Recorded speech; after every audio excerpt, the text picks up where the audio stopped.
At the moment I'm restoring an ancient pump. It could be used for small-scale hydroelectricity.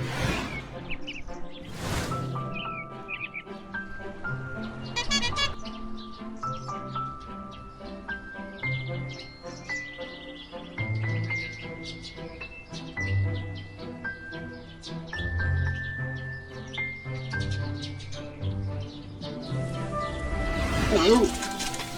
We're playing in my playroom at the moment. Some people call it a workshop. My dearly beloved calls it my playroom. At the moment I'm restoring an ancient pump because firstly I've had it for many years, secondly it doesn't work. So to make it work I've had to do several repairs on it and replace a few parts. It now hopefully will work. This is the bottom part of it. This is the bit which goes in the middle, the diaphragm with the valve in it, and the top is this whacking great lump here.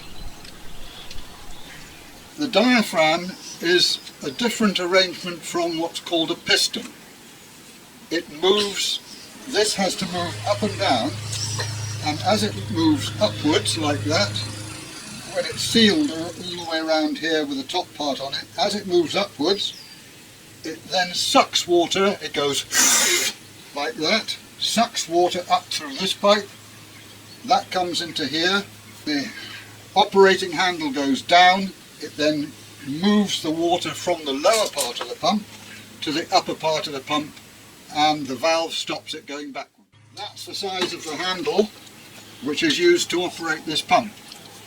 Quite a big lump as you can see, but you can fit it in this direction like this, and quite a lot of movement like that will move this up and down like that. And as that comes upwards it goes and sucks water in from the bottom. As it goes downwards the this valve opens and it pushes the water back out again. So it's exactly the same as a human diaphragm. The same as if you're breathing, you're using a diaphragm. This piece of wetsuit material acts in the same way as the diaphragm, which separates your lungs from your stomach. Part of the purpose of this whole unit is to prove very simple technology works well. This is an old pump which I've now restored, which hopefully will be part of that project to prove that you're able quite happily to move water from one pond to an upper pond.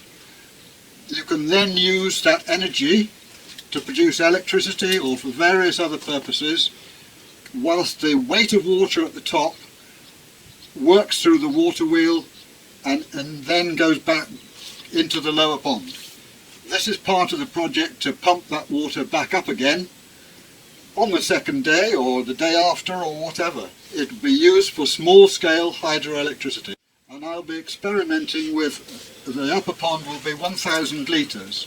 So it'll be interesting to see how long that lasts in order to produce a small amount of electricity. I'm probably going to be using the type of generator which is used on a bicycle. So that basic technology, which is very well proven, will then be able to provide some lighting in my workshop or even in the house. So this now, once it's all been bolted together, is going to be the pump which will move water from the lower pond to a tank higher up. It's a high volume pump, quite a lot of water is moved at the same time.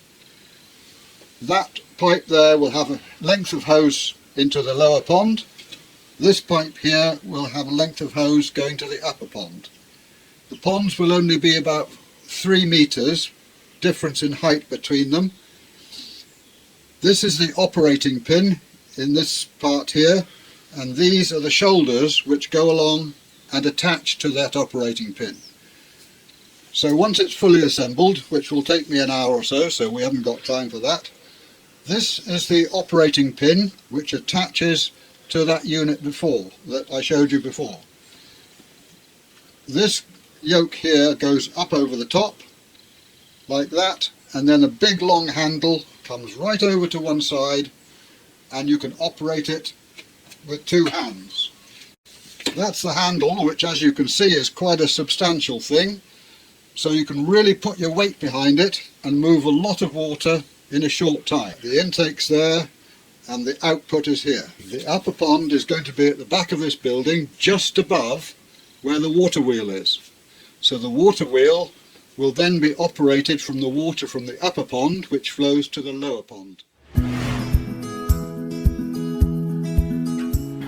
When I showed you the pump a little while ago, it was to pump water from a tank which will be down on that side of the water wheel, from there up to a tank which will be above the water wheel. Although it won't be right up above, because most of the water comes from these roofs, the actual water will come into these, which is what they call the buckets on a water wheel, which in fact are straightforward units which you can buy in any shop, called dustpans. Those dustpans slightly overlap, so that when water comes into one here, if it trickles over a little bit, it goes into the next one, so you don't lose any water over the dustpan. These appear to be the simplest way.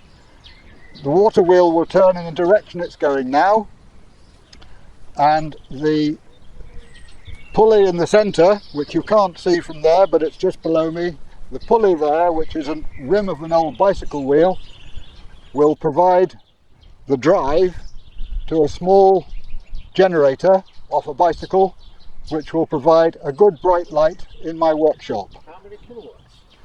It'll be a lot less than a kilowatt. It will, you can measure it in watts rather than kilowatts. And how much electricity will that generate? This is what I want to try and prove. A basic unit like this should provide one fairly bright light. With 1,000 litres, it should provide that fairly bright light for about 3 to 4 hours, i.e. the evening, if you like. What keeps the wheel turning is the weight of water as it goes into these buckets. The weight of water is all on one side. When the buckets get to the bottom, they automatically empty, so that the buckets coming up that side are then empty, mainly because they're upside down. The water is discharged at the bottom and will flow into the lower pond or the lower tank.